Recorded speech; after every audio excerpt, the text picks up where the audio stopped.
Hi there, Leo. Welcome to my channel. My name is Lynda, and I would like to thank you for tuning in to those energies and influences that are coming through for your weekly reading, November 24th to the 30th of 2019. Crosswatcher energies are interchangeable, and please only take those portions that resonate with you. Okay, Leo. Off camera, I've performed a protective blessing. I've meditated over and shuffled these cards just for you. Your first card, it's the general atmosphere. It's the basis and the issue of the matter. Two of Swords, Leo. Air energy. This is a card of indecision. Stalemate. Could be a stressful decision. You need more information, and you need to collect more facts to make this decision. This could be someone's moon in Libra. This is a stalemate, a standstill. You need to look honestly at a change that needs to be made. You may be working at cross purposes with another person, and you're putting off making a decision.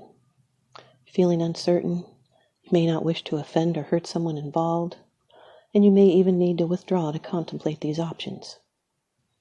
You might be ignoring your emotions and using logic to deny how you're feeling, or you may be denying the truth of something so you don't have to deal with it. You're impatient for change. This can be an interaction between two people. This is avoiding conflict. You might be acting uninterested, trying to keep the peace. You may not wish to upset someone, or someone may need some space just to be themselves. This is choosing between two bad outcomes and having to listen to both sides of the story. You might just learn a secret, but with courage a change can be made. Your second card, and this is the energy that's crossing over your path.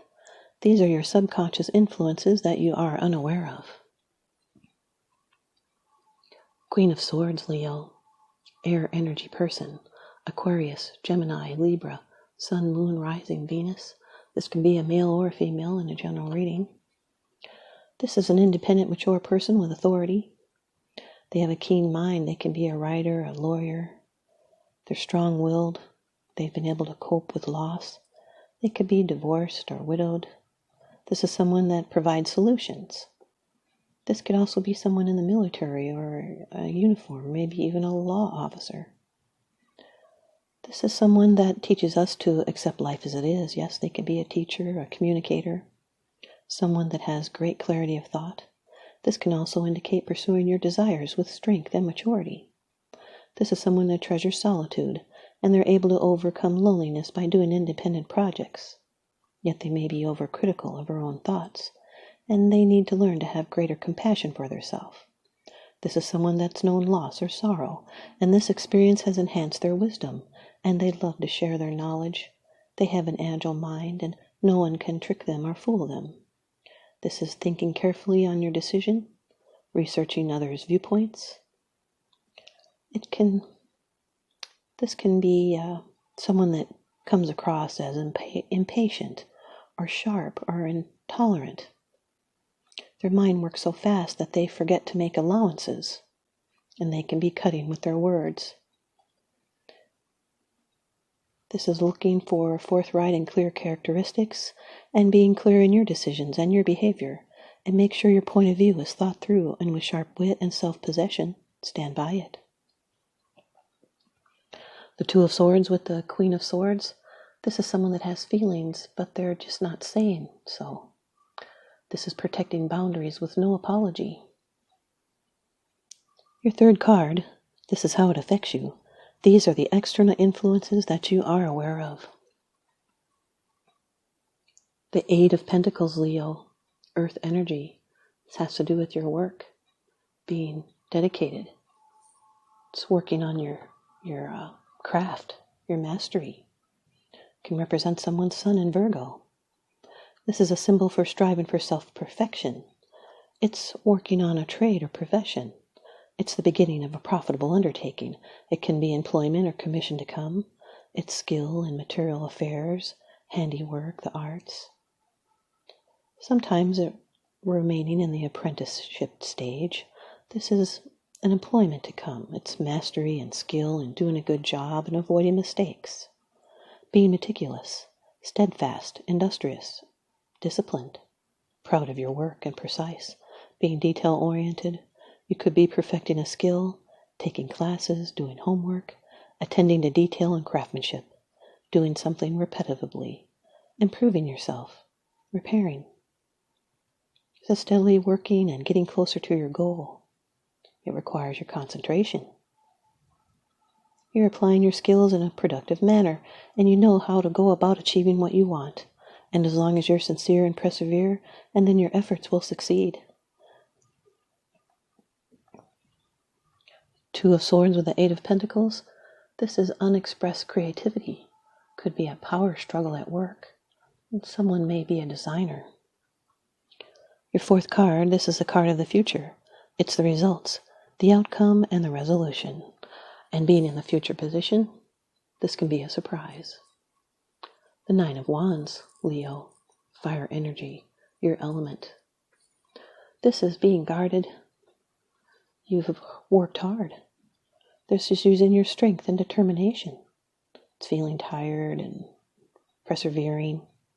Someone's moon in Sagittarius. This is strength in waiting. It's victory through courage and endurance, and a pause in the struggle. It's preparedness and eventual victory, but steady force must be applied. It's obstinacy, strength, and power and health. And in a relationship, someone may continue to fight even where the other person wishes to surrender. This is defending your legitimate territory. And through effort and determination, you've protected what's yours, and you've shown courage under fire and stood your ground. This is a card of recovery, and now you're in a strong position, and success is at hand. Nines represent completion and indicating a job is done. You've planned well and wisely. Your relationships are developing positively, and you're moving forward with a sense of purpose and direction. This can be a test of faith, standing your ground and moving forward. Your strength and courage and skills are going to prevail.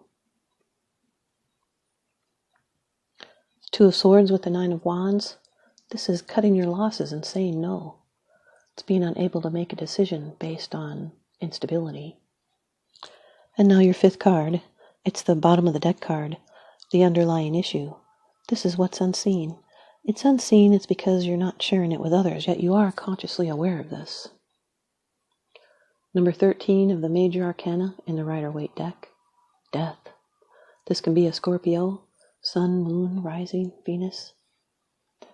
This has to do with change and renewal and transformation. It's an ending and a closure and regeneration. This change could be in the consciousness, can be the birth of new ideas, new opportunities. It's not a card of actual physical death. It's a dying away of old habits and old fears or old hopes or old ways of dealing with the world or old relationships. This experience can seem shattering, but if you welcome change, we find that death leads to new life and new possibilities. This is an opening to something more important. There may be something you need to give up. This release may be difficult or painful, but the time has come for the new. It's letting go of someone, it's creating closure, it's new life to follow for the better, but the old ways must first be destroyed and make way for the new that is coming into being. This is a new ending that must be faced because you're about to enter a new dimension in your life. It's letting go and letting the universe because resisting can cause pain.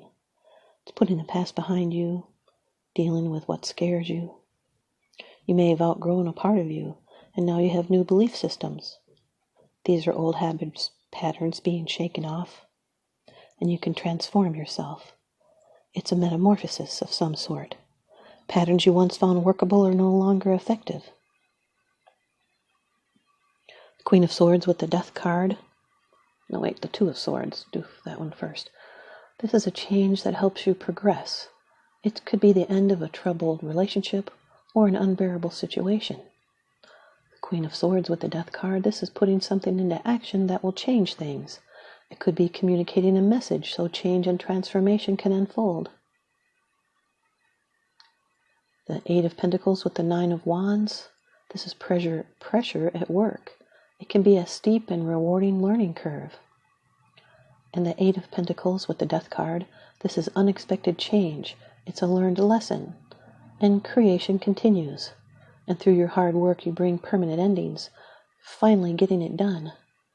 You might not be seeing the progress you are making. And this involves prudence. The Nine of Wands with the Death card, this represents the end of struggle. Here's your advice from the Oracle deck. Earth Magic by Stephen Farmer. Leo, you've got Waterfall, which represents effortless. Waterfall. Water naturally flows from higher to lower ground, eventually finding its way to the ocean. One of nature's most exquisite and dynamic demonstrations of this fact is the waterfall. Graceful, powerful, and effortless, she can take our breath away with her cascading beauty. She readily flows around which may otherwise impede. She's extremely patient, persistent, and skillful in the ways she ever so gradually shapes and carves her passageways down the slope of the mountain. Now, note how the waterfall forms ribbons that accord with the artistry of the stone face as she descends, joining the calmer pool for a rest before she continues her journey. There is no strain or stress in this movement. The water simply follows natural law in the interaction between the formations of the precipice that she traverses and the powerful fluidity and the adaptability of her flow. Effortless. Leo, you have come to the edge of your comfort zone and you're finding yourself fighting to resist moving past that perceived precipice of who you are, how you can be, or what you can do.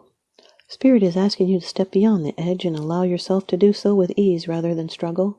Yet, yes, at times physical exertion is necessary, but when performed with fluidity and grace, even when the task seems daunting, you'll find that the movement moves you effortlessly. Approach the present situation or relationship with awareness and grace. Do not try to make it effortless. That just creates more strain. The key word here is to allow.